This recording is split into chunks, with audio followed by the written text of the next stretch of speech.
Eileen Murphy, Vice President of Government Relations with New Jersey Audubon.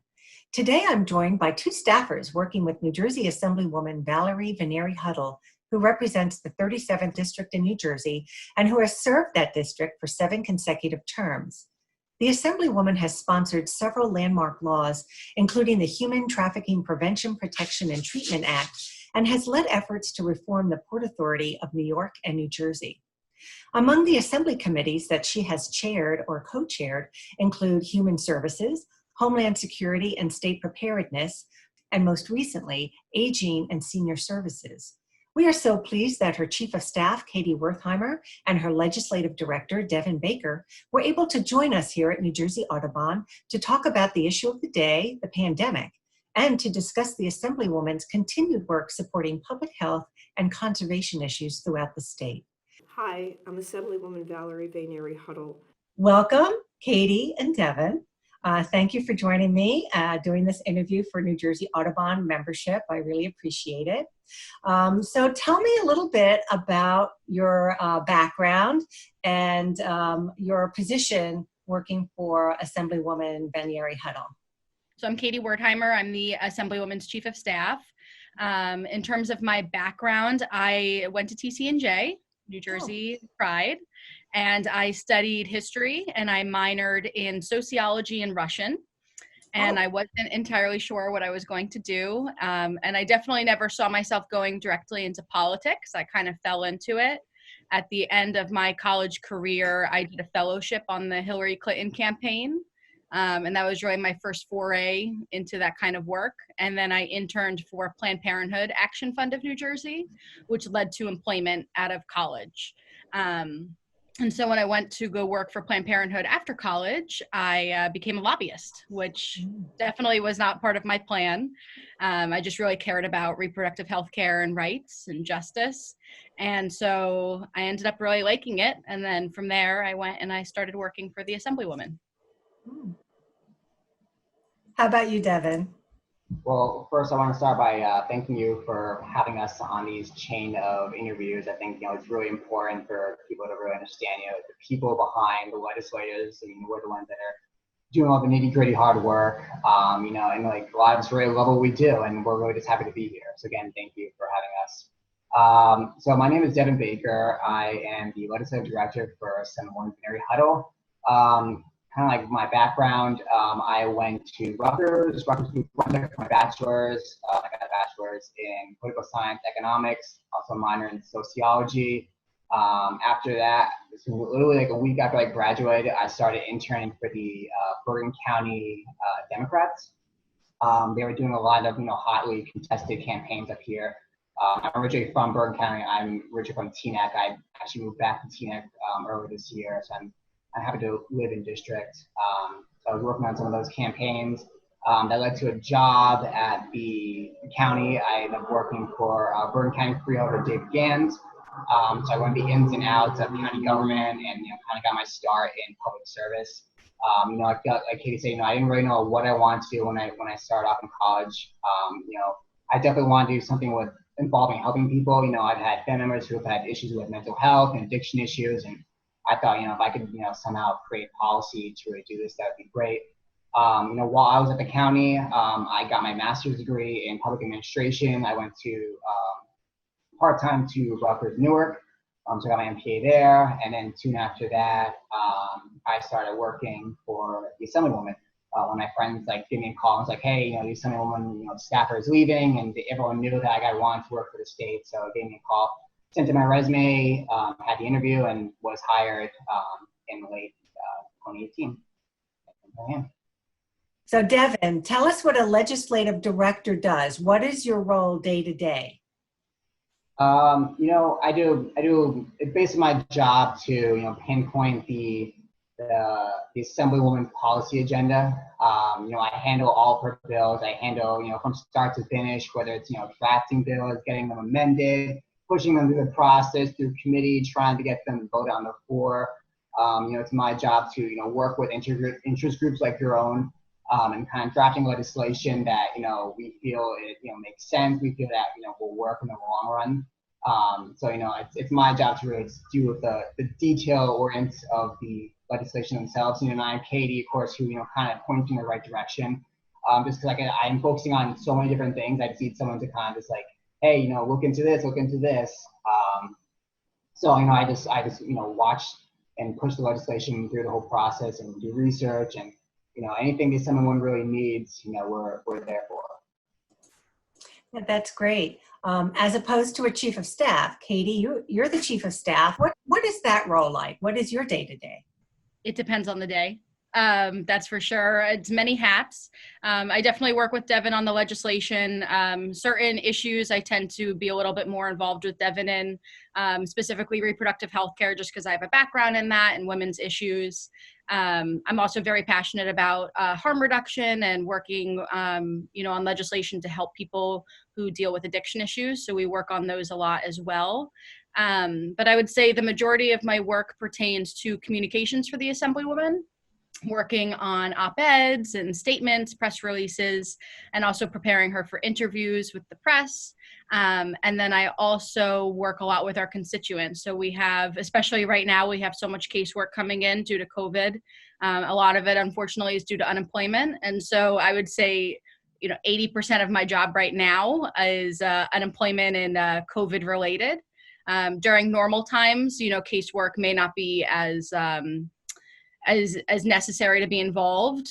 We might not have as much casework coming in. And then in addition to that, I manage the office. So we have interns, which is wonderful. And then we also have, which I'm really proud of, it's the Assemblywomen's program. It's called the Young Women's Leadership Program. It's for girls in high school who are interested in public service and government and policy. And it's a mentorship program for me to work with those young students to give them a little taste of what it's like to work in government, and also to help them see that they could have a future in it. My first position in elective office was the Board of Chosen Freeholders in Bergen County. I came in as a small business owner, as a mother of 2 young children, and I wanted to give a voice to people in the community where I felt their voices were not heard. And I think we need to do better. We need to come together, and I think we need to not only speak about women's issues, but look at women candidates and elected positions as leaders on every issue there is. I have a Young Women's Leadership Program that I have been running out of my Assembly District Office for the last 10 years or so. I give these young students an opportunity to get involved in democracy. And I'm hoping that we can inspire the next generation of women to get involved and continue to stay involved. The women before me were trailblazers. The women today continue to be trailblazers, and that we can inspire the next generation of young women leaders. The program sounds really wonderful. If there were someone interested in applying for that, how would they get into contact with you? Absolutely. I can give you my email. The first thing I'll say is it's for students in the district. So if you live in District 37, definitely reach out to me. We specifically look for female students between sophomore and senior year. And we definitely give a special look at seniors, just because it'll be their last opportunity to participate. So in New Jersey, a lot of individuals and small businesses and nonprofits like New Jersey Audubon really focused on the pandemic. Can you tell us some of the Assemblywoman's activities supporting all of us and what we might be expecting down the road? So during the pandemic, especially right at the beginning when stores were closing and things like that, we've been really laser focused on reaching out to small businesses and nonprofits to see what kind of help that they would need in our district. I've been working with our other 2 district mates, Senator Weinberg and Assemblyman Johnson. We've been reaching out to the organizations and companies in our area to see what they need, connecting them with different grant opportunities and loan opportunities. One of the things that we're working on right now, which really came out of all of the unrest around the death of George Floyd, is we've been compiling a list of all of the Black-owned businesses in our district so that we can hopefully do some outreach to them, see if there's anything in particular that they need that maybe they're not getting, and just trying to lift them up in the community. We're still trying to figure out the best way to do that that's appropriate, but we want to make sure that we're really giving them some respect and some TLC, make sure that they're getting what they need at this difficult time. So that in particular, and then, I mean, you know, as a legislative office, every bill that the Assemblywoman votes on, and Devin can obviously speak to this as he really helps to vet the bills, you know, we make sure that it won't have a negative impact on our district. And that's, I would say that's a pretty good overview of what's been going on right now. Mhm. And Devin, can you add to that? Yeah, a lot of these bills, you know, she was very much in support of, and some of them she signed on to or she voted for. You know, mainly because, you know, these are things that we have to do now. These are things we have to do to support the people, support our businesses, because obviously, you know, there's just no money anymore. You know, there's no money. You know, businesses are failing, and so we as a state just need to make sure that we continue to move forward with this. In terms of legislation, we are looking into legislation that would require insurers to provide a premium reduction to businesses and consumers, like whenever like a stay-at-home order is issued in order for future state emergencies. You know, we got this idea for the bill because back in May, DOBI, the Department of Banking and Insurance, they directed their insurance companies to provide this premium reduction to drivers and businesses during the current pandemic. Because when people aren't driving, you know, people aren't making money. It's like, you know, people are still paying for this insurance, and, you know, obviously you should still be paying for the insurance, but you should still get some money back for it. So we're looking into something that would kind of like codify this guidance from DOBI. And, you know, obviously, like I said, you know, we'll continue to look into legislation that will, you know, move our state forward and to you know, help our residents and to help our businesses. Switching gears a little bit away from the pandemic, conservation issues in general. And I know the Assemblywoman has been active and interested in food waste and trying to minimize food waste. Can you tell me a bit about her interest in that and where she sees that going? There's a lot of bills that come before us. You know, we do a lot of bills that relate to different topics: health, human services, environment.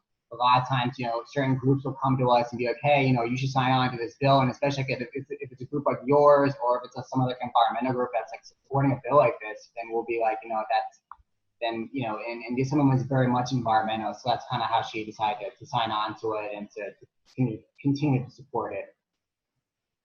Yeah, and to add to that, I would just say, and, you know, Devin definitely alluded to it, but our office in particular really loves working with advocacy organizations. It's something that, and I myself have an advocacy background, right? I came from Planned Parenthood. And so we really rely on the advocates to kind of steer us in the right direction and to educate us. I mean, that's what you're here for, right? And we really respect and value that input.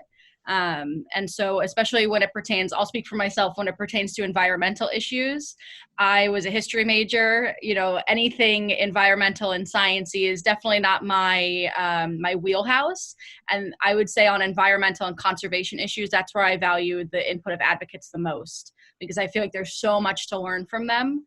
And on the food waste bill and so many others, you know, when we see that a really reputable and passionate advocacy organization is leading the way, that's how we know that it's going to do something really important for the environment and it's going to help.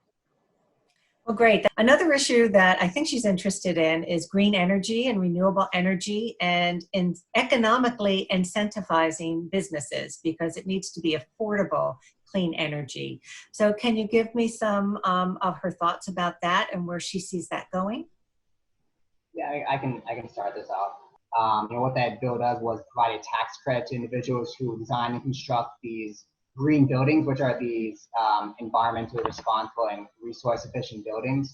So I mean, I definitely, you know, this is a topic that we haven't done a lot of work on. It's definitely very important, especially as we move forward, and, you know, we figure out ways that can, you know, help people and businesses not only save money, but also, you know, help to save the environment.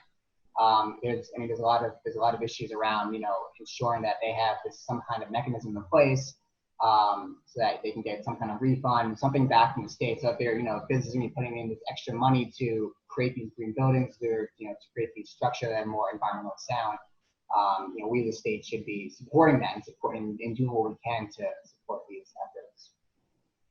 Something I would add to that too. I mean, number one, we also saw the passage of the electric vehicles law last session, which was a really big win. But right now with COVID-19, I mean, I know I've personally just seen a difference in the environment because we've been scaling back so much. I've been going to the beach on the weekends. We have a beach house, and every weekend I have been seeing dolphins and whales right up to the shore, right up at the coast. And so, the earth really is healing from, unfortunately, this really terrible virus and the pandemic and the closures.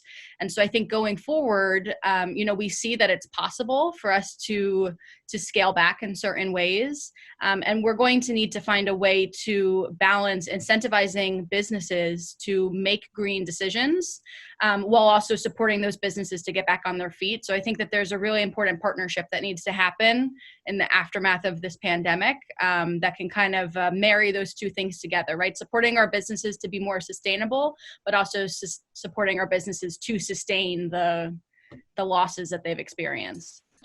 Assemblywoman currently chairs the Aging and Senior Services Committee. How does she set the agenda for issues for discussion in the committee? And what is your role? What involvement do you have in setting the agenda to discussing bills and issues for the committee? I can start us off on that one.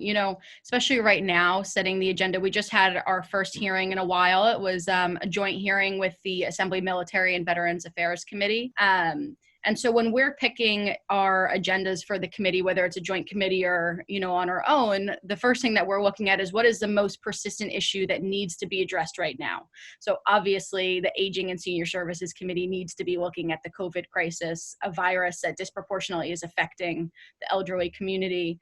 But going forward, if there's not a specific issue that is persistent at this very moment, then we look at what legislation we have on the docket, and we look at what issues we think just need to be addressed, right? And that's usually how we pick our committee hearings. Sometimes, and Devin can speak to this as well, sometimes we pick a mixture of bills that may not be on one particular topic just because they're all important legislation. And other times we go more with a theme, whether it's COVID or any other programs or issues that seniors are experiencing. But it's also a new committee, and we're still, figuring out where we want to go with it. And how is it different working during the pandemic than before the pandemic, especially with this new committee? And it's been difficult.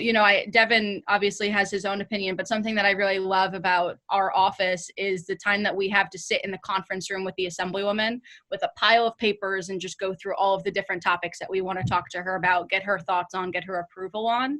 And so that's something that's been hard to replicate virtually, but I think we've been trying. And there's something about being with someone face to face, definitely. I mean, I agree with you, Katie.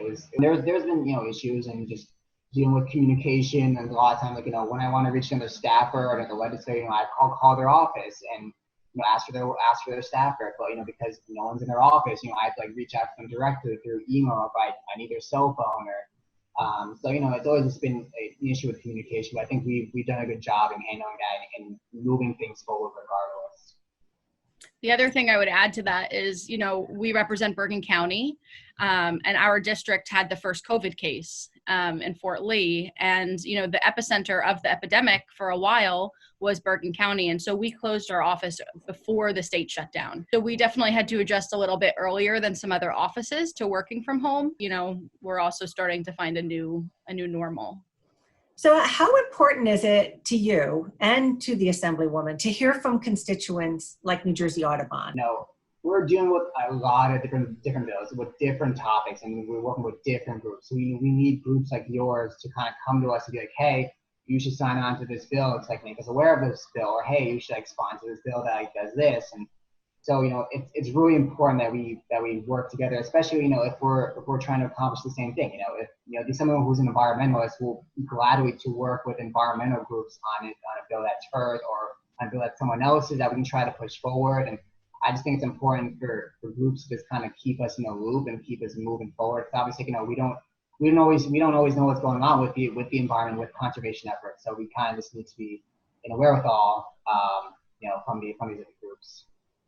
Yeah, advocacy groups like yourself, you all have your finger on the pulse of what's new and emerging in conservation and environmental policy, what is working around the country and what isn't. So it's so helpful to get advocates, in our ear who can say, this is a great bill, but did you think about this? This could have unintended consequences.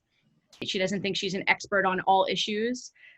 She really listens and she's open-minded. And I think that's important for advocates to know. She wants to hear your perspective. She wants to hear what you think is the best for the state. And she wants to work with you. I'm really proud to work for her, and she really does want to do what's best. Again, thank you so much for Thank you. the time. I really enjoy speaking with the staff people. You're the lifeblood of the representative's office. So I truly thank you for your time. Thank you. Thank you. Thanks for having us. All righty. Thanks again.